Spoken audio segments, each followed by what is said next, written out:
Quero começar fazendo uma saudação especial a cada um e a cada uma de vocês. Uma forma de lembrar e retribuir o carinho e a força que recebia todos os dias do povo brasileiro, representado pela Vigília Lula Livre, num dos momentos mais difíceis da minha vida.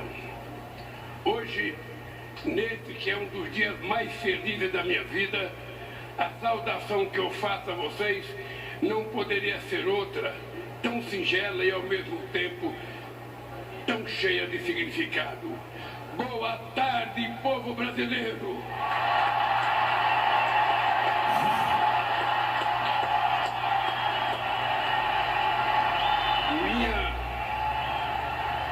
Minha gratidão a vocês que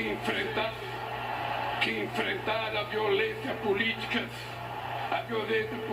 antes, durante e depois da campanha eleitoral, que ocuparam as redes sociais e que tomaram as ruas debaixo de sol e chuva, nem que fosse para conquistar um único e precioso voto.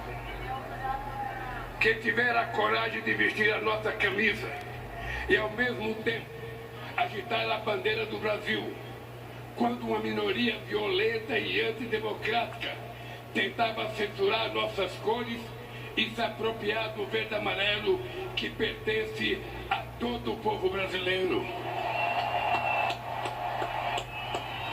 A vocês que vieram de todos os cantos deste país, de perto ou de muito longe, de avião, de ônibus, de carro ou na boleia de um caminhão, de moto, bicicleta e até mesmo a pé, numa verdadeira caravana da esperança para esta festa da democracia. Mas quero me dirigir também aos que optaram por outros candidatos. Vou governar para 215 milhões de brasileiros e brasileiras e não apenas para quem votou em mim. Vou governar para todos e todas, olhando para o nosso luminoso futuro em comum e não pelo retrovisor de um passado de divisão e intolerância. A ninguém interessa um país em permanente pé de guerra ou uma família vivendo em desarmonia. É hora de reatarmos os laços com amigos e familiares, rompidos pelo discurso de ódio e pela disseminação de tantas mentiras. Chega de ódio, fake news, armas e bombas. Nosso povo quer paz para trabalhar, estudar, cuidar da família e ser feliz. A disputa eleitoral acabou. Repito o que disse no meu pronunciamento após a vitória de 30 de outubro sobre a necessidade de unir o país. Não existem dois Brasis. Somos um único país, um único povo, uma grande nação. Somos todos brasileiros e brasileiras e compartilhamos uma mesma virtude. Nós não desistimos nunca. Ainda que nos arranquem todas as flores, uma por uma, pétala por pétala, nós sabemos que é sempre tempo de replantio e que a primavera há de chegar, e a primavera já chegou. Hoje, a alegria toma posse do Brasil, de braços dados com a esperança. Minhas queridas amigas e meus amigos, recentemente reli o discurso da minha primeira posse na Previdência em 2003. E o que li tornou ainda mais evidente o quanto o Brasil andou para trás. Naquele 1º de janeiro de 2003, aqui nesta mesma praça, eu e o meu querido vice José Alencar assumimos o compromisso de recuperar a dignidade e a autoestima do povo brasileiro e recuperamos. de investir para melhorar as condições de vida de quem mais necessita e investimos, de cuidar com carinho da saúde e da educação e cuidamos. Mas o principal compromisso que assumimos em 2003 foi o de lutar contra a desigualdade e a extrema pobreza e garantir a cada pessoa deste país o direito de tomar café da manhã, almoçar e jantar todo santo dia. E nós cumprimos esse compromisso. Acabamos com a fome e a miséria e reduzimos fortemente a desigualdade. Infelizmente, hoje, 20 anos depois, voltamos a um passado que julgávamos enterrado. Muito do que fizemos foi desfeito de forma irresponsável e criminosa. A desigualdade e a extrema pobreza voltaram a crescer. A fome está de volta, e não por força do destino, não por obra da natureza, nem por vontade divina. A volta da fome é um crime, o mais grave de todos, cometido contra o povo brasileiro. A fome é filha da desigualdade, que é a mãe dos grandes males que atrasam o desenvolvimento do Brasil. A desigualdade apequena esse nosso país de dimensões continentais ao dividi-lo em partes que não se reconhece. De um lado, uma pequena parcela da população que tudo tem. Do outro lado, uma multidão a quem tudo falta e uma classe média que vem empobrecendo ano a ano pelas injustiças do governo. Juntos somos fortes. Divididos seremos sempre o país do futuro que nunca chega e que vive em dívida permanente com o seu povo. Se queremos construir hoje o nosso futuro, se queremos viver num país plenamente desenvolvido para todos e todas, não pode haver lugar para tanta desigualdade. O Brasil é grande, mas a real grandeza de um país reside na felicidade de seu povo. E ninguém é feliz de fato em meio a tanta desigualdade. Minhas amigas e meus amigos, quando digo governar, eu quero dizer cuidar.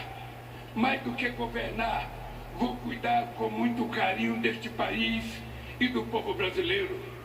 Nesses últimos anos, o Brasil voltou a ser um país mais desigual, um dos países mais desiguais do mundo. Há muito tempo não víamos tamanho abandono e desalento nas ruas. Mães garimpando lixo em busca de alimento para os seus filhos.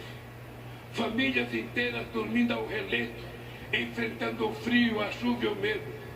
Crianças vendendo bala ou pedindo esmola, quando deveriam estar na escola, vivendo plenamente a infância que tem direito. Trabalhadores e trabalhadoras desempregados, exibindo nos semáforos cartazes de papelão com a frase que nos envergonha a todos: por favor, me ajuda.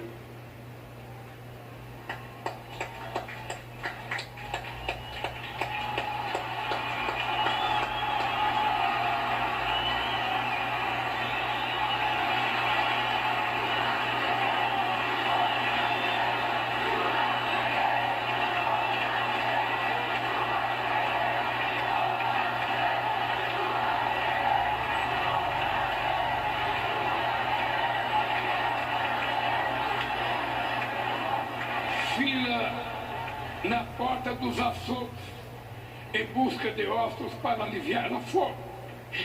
E ao mesmo tempo, filas de espera para a compra de automóveis importados e jatinhos particulares. Tamanho abismo social é um obstáculo à construção de uma sociedade verdadeiramente justa e democrática e de uma economia próspera e moderna. Por isso, eu e o meu companheiro vice-geraldo Alckmin assumimos hoje, diante de vocês e de todo o povo brasileiro, o compromisso de combater dia e noite todas as formas de desigualdade no nosso país.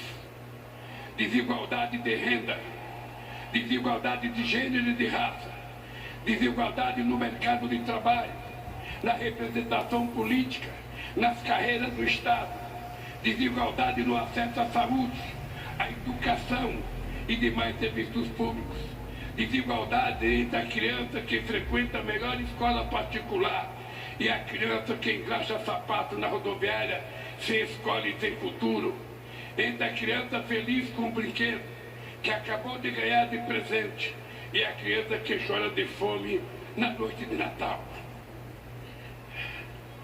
Desigualdade entre quem joga comida fora e quem só se alimenta das sobras.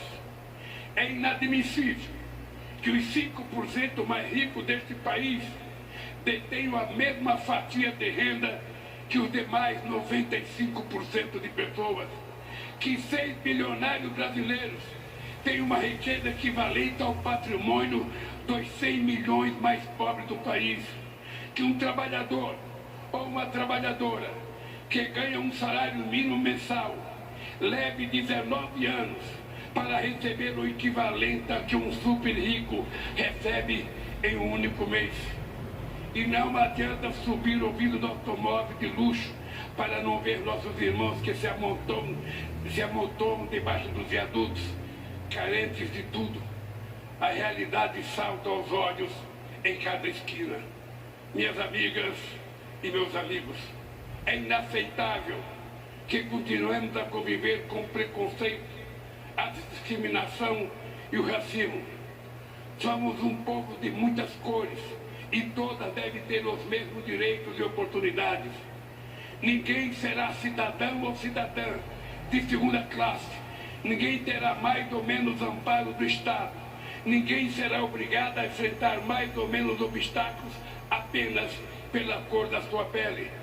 Por isso, estamos recriando o Ministério da Igualdade Racial para enterrar a trágica herança do nosso passado escravista. Os povos indígenas precisam ter suas terras demarcadas e livres das ameaças das atividades econômicas ilegais e predatórias. Precisam ter sua cultura preservada, sua dignidade respeitada e sua sustentabilidade garantida. Eles não são obstáculo ao desenvolvimento, são guardiões de nossos rios e florestas e parte fundamental da nossa grandeza enquanto nação. Por isso, estamos criando o Ministério dos Povos Indígenas para combater 500 anos de desigualdade. Não podemos continuar a conviver com a odiosa pressão imposta às mulheres, submetidas diariamente à violência nas ruas e dentro de suas próprias casas. É inadmissível que continue a receber salários inferiores aos dos homens, quando no exercício de uma mesma função, elas precisam conquistar cada vez mais espaço nas instâncias decisórias deste país, na política, na economia, em todas as áreas estratégicas. As mulheres devem ser o que elas quiserem ser, devem estar onde quiserem estar. Por isso, estamos trazendo de volta o Ministério das Mulheres.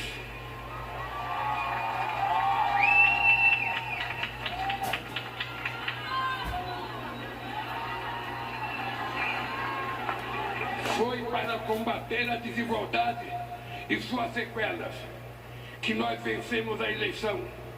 E esta será a grande marca do nosso governo. Dessa luta fundamental surgirá um país transformado, um país grande e próspero, forte e justo, um país de todos, por todos e para todos, um país generoso e solidário, que não deixará ninguém para trás. Minhas queridas companheiras e meus queridos companheiros, reassumo o compromisso de cuidar de todos os brasileiros e brasileiras, sobretudo daqueles que mais necessitam, de acabar outra vez com a fome neste país, de tirar o pobre da fila do osso para colocá-lo novamente no orçamento da União. Temos um imenso legado ainda vivido na memória de cada brasileiro e cada brasileira, beneficiário ou não das políticas públicas que fizeram uma revolução neste país. mas não nos interessa viver do passado. Por isso, longe de qualquer saudosismo, nosso legado será sempre o espelho do futuro que vamos construir para este país. Em nossos governos, o Brasil conciliou o crescimento econômico recorde com a maior inclusão social da história e se tornou a sexta maior economia do mundo, ao mesmo tempo em que 36 milhões de brasileiros e brasileiras saíram da extrema pobreza. Geramos mais de 20 milhões de empregos com carteira assinada e todos os direitos assegurados. Reajustamos o salário mínimo sempre acima da inflação. Batemos recorde de investimento em educação, da creche à universidade, para fazer do Brasil um exportador também de inteligência e conhecimento, e não apenas um exportador de commodities e matéria-prima.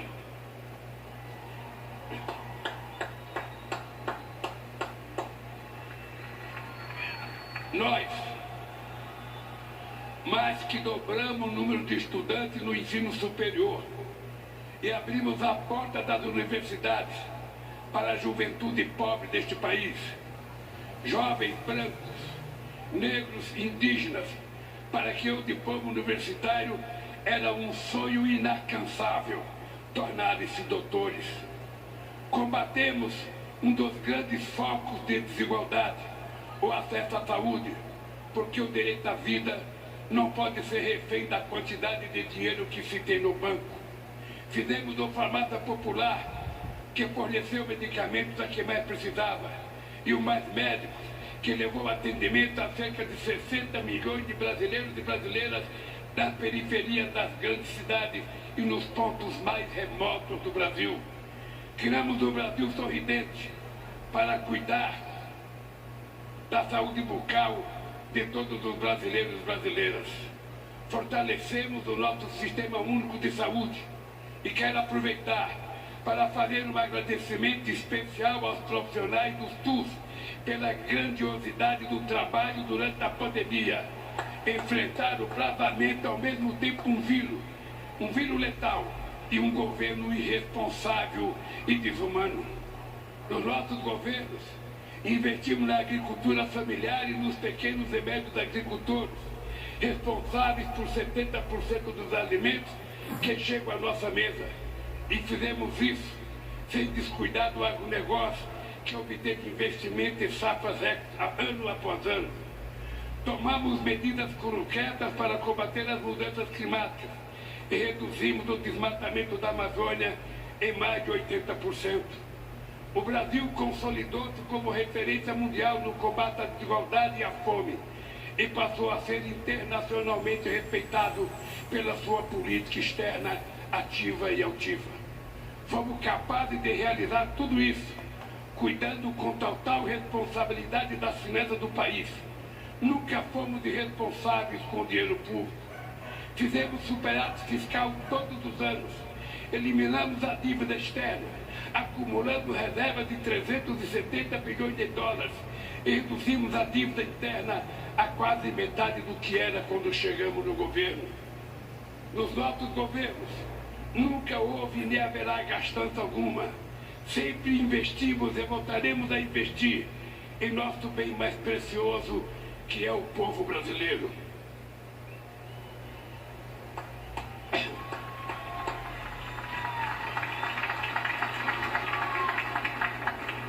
Infelizmente, muito do que construímos em 13 anos foi destruído em menos da metade desse tempo. Primeiro, pelo golpe contra a presidenta Dilma em 2016. E, na sequência, pelos 4 anos de um governo de destruição nacional, cujo legado a história jamais perdoará. 700 mil brasileiros e brasileiras mortos pelo Covid-19, 125 milhões sofrendo algum grau de insegurança alimentar, de moderada a muito grave, e 33 milhões passando fome. Esses são apenas alguns números, que na verdade não são apenas números, estatísticas, indicadores. São pessoas, homens, mulheres e crianças, vítima de um desgoverno, afinal derrotado pelo povo no histórico 30 de outubro de 2022.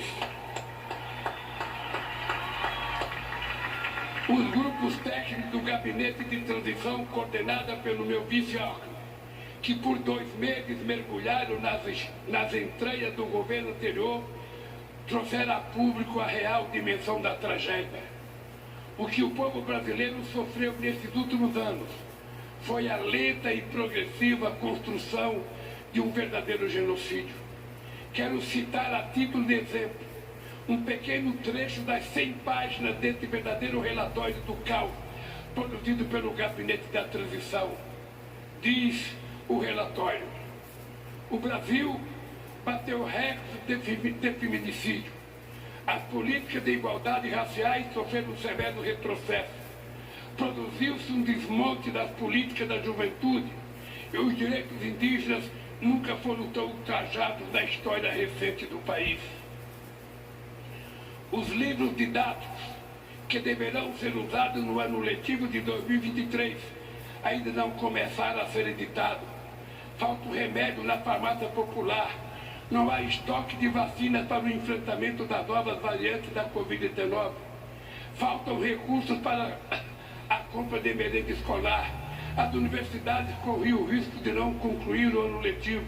Não existe recurso para a defesa civil e a prevenção de acidentes e desastres. E quem está pagando a conta desse apagão é outra vez o povo brasileiro. Meus amigos e minhas amigas, nesses últimos anos,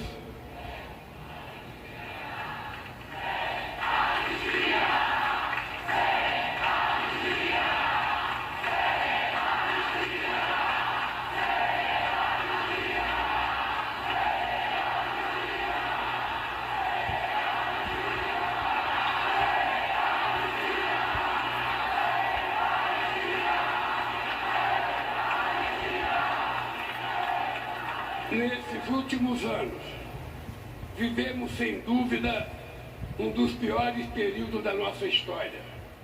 Uma era de sombras, de incertezas e de muito sofrimento. Mas esse pesadelo chegou ao fim pelo voto soberano, na eleição mais importante desde a redemocratização do país. Uma eleição que demonstrou o compromisso do povo brasileiro com a democracia e suas instituições. Essa extraordinária vitória da democracia nos obriga a olhar para frente e a esquecer nossas diferenças, que são muito menores que aquilo que nos une para sempre. O amor pelo Brasil e a fé inquebrantável em nosso povo. Agora é hora de reacendermos a chama da esperança, da solidariedade e do amor ao próximo.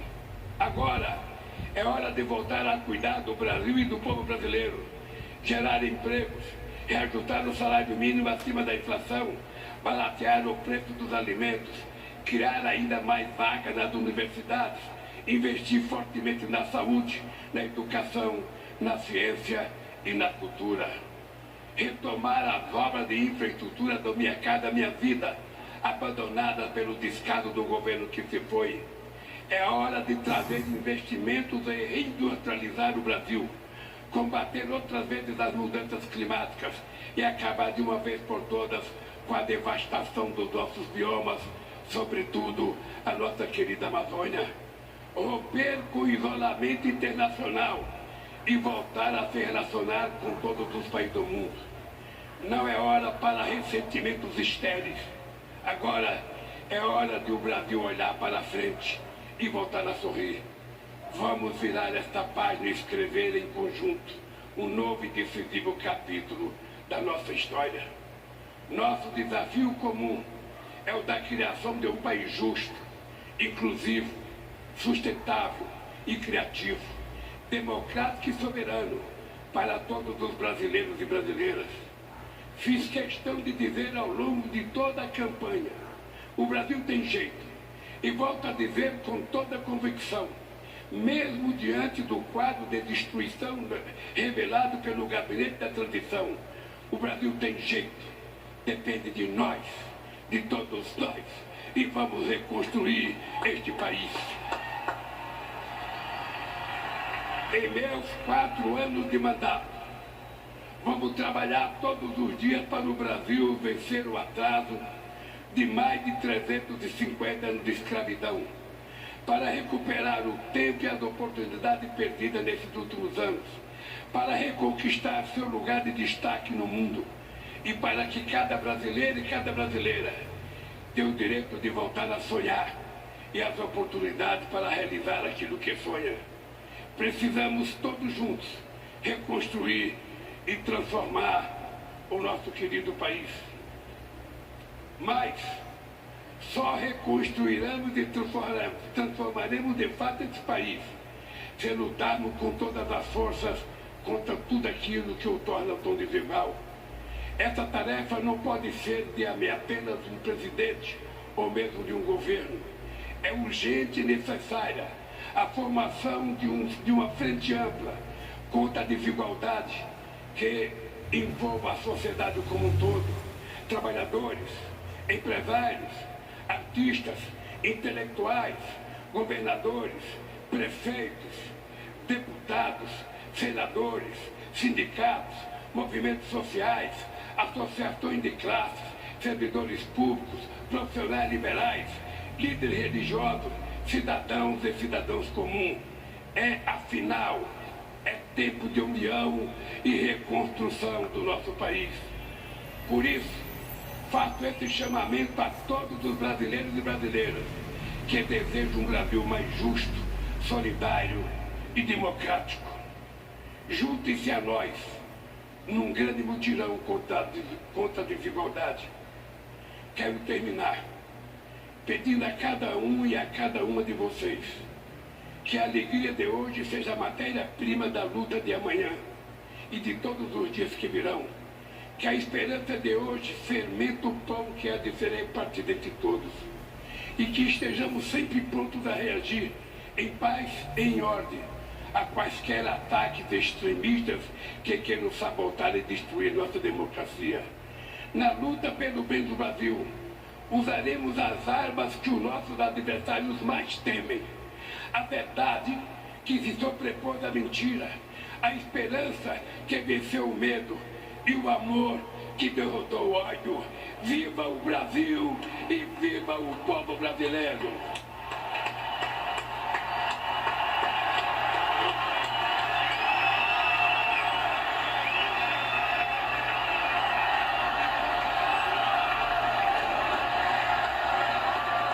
Quase 28 minutos de discurso diante dos eleitores que festejam em frente ao Palácio do Planalto. Isso, um discurso só pouca coisa menor do que o discurso feito no Congresso. Quando Lula estava se preparando para começar a discursar, eu lembrava dele ter mencionado fome e pobreza no discurso diante do Congresso. Aqui foram as tônicas. Pontos que me chamaram a atenção. Primeiro, a preocupação dele de se dirigir tanto ao público que está aí, as pessoas que vieram dos mais diferentes pontos do Brasil, quanto a quem esteve com ele em Curitiba, ao pessoal da Vigília de Curitiba, representado no grupo que subiu a rampa com ele, e ele, ao começar com o Boa Tarde, povo brasileiro, fazer pela primeira vez uma referência a esse período que ele não fez lá no Congresso. E depois, toda a tônica na questão da fome, da pobreza, da desigualdade, resgatou uma frase que ele disse algumas vezes na campanha: tirar o pobre da fila do osso para colocar no orçamento da União. Essa imagem foi muito forte quando ele citou duas filas, essa da fila do osso nos açougues e a fila para a compra de carros importados, que de fato ocorreu no período pós-pandemia ou durante a pandemia. É uma imagem muito forte. E quando você fala das duas coisas, eu vou para o outro ponto que ele frisou muito, que foi a questão da desigualdade.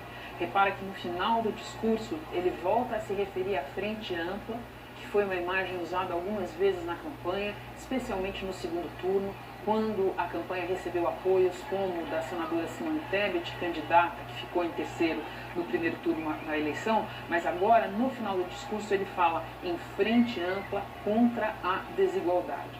mencionando diversos setores na sociedade. Uma outra coisa que me chamou a atenção é que, diferentemente do Congresso, aqui ele faz um resgate do que ele acredita ser o legado dos 2 primeiros governos dele, para dizer que sim, o governo teve responsabilidade fiscal, mas com responsabilidade fiscal conseguiu avanços significativos na área da fome, na área da pobreza, e foi essa a tônica dele agora. Ele se referiu também, voltou a dizer o que disse depois do segundo turno, que vai governar para todos os brasileiros, não apenas para quem votou nele. Me chamou a atenção ele ter dito nessa ocasião, nesse momento, a questão de que o verde e amarelo não pode ser uma cor sequestrada por uma facção política, por um lado da política, é de todos os brasileiros. E daí me veio a imagem, Bonner, de um pouco antes do discurso, aquela bandeira brasileira passando ali por cima da multidão na Praça dos Três Poderes. Esse é o resumo do segundo discurso feito pelo presidente Lula, já empossado no parlatório. Essa bandeira a que se refere a Renan. Há quem diga que o verde e amarelo tinham sido sequestrados, há quem diga que parte do eleitorado brasileiro abriu mão de utilizá-lo, e aí fica difícil saber se um lado usou por falta de uso do outro ou pegou para si. Mas o fato é que neste momento